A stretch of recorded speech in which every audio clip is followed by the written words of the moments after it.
And hello everybody, you're welcome back again to the Reggae Appreciation Society. Dancehall is today the biggest sound out of Jamaica and indeed among the most popular on the planet, and has been unstoppable since it exploded out of Kingston in the early 1970s. And whenever a roll call of its greatest legends is done, it's a given that the likes of the great U-Roy, Big Youth, and even later legends like Shabba Ranks are mentioned. But if we're talking about a dancehall toaster who truly introduced the DJ as a recording artist, first got credited with his name on the records, and opened the floodgates to others coming behind him, this honor belongs to none other than the phenomenal King Stitt, a man I like to refer to as Rude Boy DJ number 1. As a toaster, he was blessed with impeccable timing, humor, and stunning eloquence that would influence generations to come. And as a human being, he was the poster boy for courage and the resilience to turn his lemons to lemonade. Born with a facial deformity, he would use it to his advantage by humorously christening himself the Ugly One, an example that Yellow Man would follow, as did Toaster Purple Man, who both turned jokes about their albinism to a selling point for their music. Before dancehall even began to take roots beyond Jamaica in the 70s, King Stitt's records were already making big waves in the UK, where they not only became successful in a commercial sense, but his music became a cultural phenomenon as it would be adopted by the British skinhead movement and was among the first incarnations of the sound that became known as skinhead reggae. This literal child of the sound system culture simply burst into incredible acclaim after more than 10 years as an underground street phenomenon. But a combination of factors truly kept him from the next level of superstardom that his peers like U-Roy and Big Youth would attain. Let's take a look at the legend of the great King Stitt. He was born Winston George Sparks on December 17, 1940 at the Jubilee Hospital in Kingston, Jamaica. He was born with a congenital deformity that caused half of his face not to develop fully and would give him a lifelong distinctive appearance. As a kid, he had a stutter that was called Stitch in Jamaica and earned him the nickname of Stitt. Around the age of 12 or 13, he would start life as a carpenter's apprentice, but the musical energy that was exploding in Kingston was irresistible, and he became drawn towards it, becoming a handyman in 1954 for a popular sound system called Lord Cool's The Universe. While doing his job, he would be caught up so much by the music that he would break into a dance to entertain the audience. He was one heck of a dancer, and one day in 1956, he got noticed by the great Count Machuki, the true original dancehall toaster. Machuki was then the main man and star attraction at Coxsone Dodd's downbeat sound system, and felt that Stitt could make a good addition to their outfit. He introduced him to Coxsone Dodd, who took him on as a handyman and kind of dancer, and Machuki felt it in his guts that Stitt also had what it took to become a toaster and encouraged him to give the microphone a try. And he would start out by trying to toast on the microphone or anytime the main DJs took a toilet break, and he eventually got so good that Coxsone Dodd was forced to put him on as the sound system's 4th DJ, and in no time he was promoted the 3rd DJ after the 3rd guy, King Sporty, emigrated to the UK. He got promoted again after Count Machuki left for a different sound system, and eventually he became the number 1 guy at the downbeat sound system, which was then among Jamaica's biggest in 1963, and was soon crowned the king of the DJs. In honor of his new position, he began to be known as King Stitt, but his looks meant that he wasn't always accepted by the audiences, but he would however spin that negative to his advantage.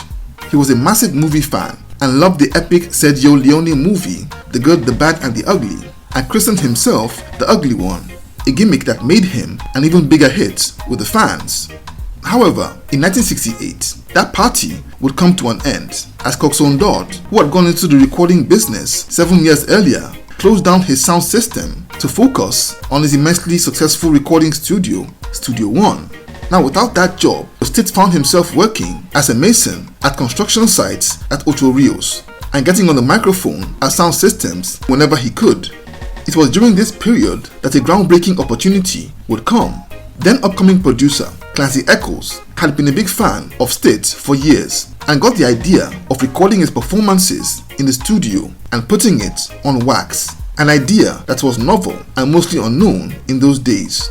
So one evening in late 1969, Eccles approached Stitt after performing at a dance and invited him to the studio after telling him his vision. So he took Stitt to the studio where they would record a track called Fire Corner.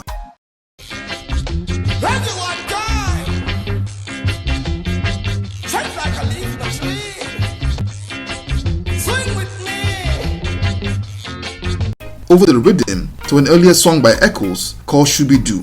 And when Fire Corner hit the streets, it became a hit which entered the Jamaican charts. Its release was a watershed moment that sent a big message and let everyone know that a DJ or toaster could actually be a bona fide recording artist. Its influence and novelty quickly caught the attention of a then new record label in Britain called Trojan Records, which released it in that country. It also became a hit in the UK and was quickly adopted by the skinhead movement, who were blown away by the new phenomenon called toasting. And back home, Fire Corner's impact was simply unbelievable. It wasn't the first time a toaster had his voice recorded on wax, as Sir Lord Comic's Kanye West had achieved that feat 3 years earlier in 1966. But King Stitt's track disrupted the industry and created a new niche within the music scene. The toaster or DJ was now officially a recording artist. It inspired a dental technician named Kid Hudson to approach another sound system superstar named U-Roy to record his first track, Dynamic Fashion Way, a track which opened the door to him eventually becoming Jamaica's most famous dancehall artist by 1970. King Stitt would unleash hit singles back to back like Lee Van Cleef, Herbsman Shuffle and King of Kings by 1970, and was soon recording for his ex-boss Coxsone Dodd and Junior Lincoln. However, as the 1970s progressed, his music would make less impact and became less commercially successful, and at the same time, the likes of U-Roy, Dennis Al Capone and Big Youth were becoming superstars and would in no time totally overshadow him. Reggae music was evolving rapidly and had by then shifted to more Rastafarian, militant and spiritual content, which simply meant that King Stitt's theatrical, humorous and comical material just got less popular with younger audiences, and by the middle of the 70s he had all but stopped recording. He lived right next door to Coxsone Dodd's Studio One on Brentford Road and began to work there as Dodd's assistant, and proved to be a reliable hand over the years, even after Dodd moved to the US in the middle of the 80s. But in 1993, he made a comeback as a recording artist as part of a Studio One compilation album called Dancehall 63. This project opened the floodgates as he was suddenly in high demand for shows all over the globe, with new generations of fans discovering his amazing music. His last appearances were at the Garance Reggae Festival in France and a massive concert in Brazil that both held in 2011. Unfortunately, he had been battling cancer and diabetes for years and succumbed a few months later at his home in Kingston on 31st of January 2012 at the age of 72.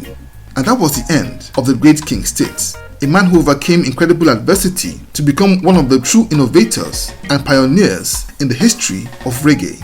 His life story was truly intertwined with the rise of Jamaican music itself. And though his music career may not have been the most successful commercially, he will always be celebrated as one of the most pivotal figures in the island's cultural history. So there you have it. Thank you for watching this video today.